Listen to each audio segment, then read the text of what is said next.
اول برفيوم في حياتي اشمه واغمض عيني. البرفيوم ده هو سبب كل السحله اللي انا فيها، وده اللي خلاني اشوف كل العطور من منظور مختلف. قبل البرفيوم ده العطور عندي كلها كانت واحد، مجرد ريحه حلوه وخلاص. بالنسبه لي البرفيوم ده هو السحر في ازازه. اول تجربه ليا معاه كنت قاعد مع صديق ليا وكان معاه الازازه دي، وحصل نفس اللي حصل في بدايه الفيديو.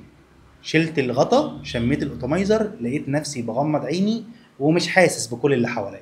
وده ملوش سبب لحد النهارده، ومش معنى كده انك لما تجيبه وتجربه انك هتغمض عينيك ومش هتحس باللي حواليك.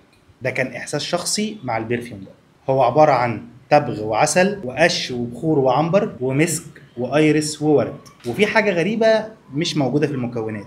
اوقات بحس ان في لمحه كريز. ده واحد من افضل عطور التبغ اللي برضه ملهاش شبيه، ولما تيجي ترشها هتحس بالتميز. ومن العطور اللي ادائها مش جبار، يعني لو انت بتحب البرفانات القويه اللي تخش المكان تعمل غاره مش هو ده.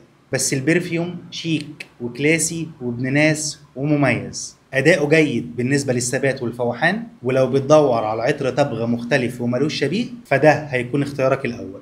شيرجي من سيرجي لوتانس. اشتري مني وما تخليش حد لايق.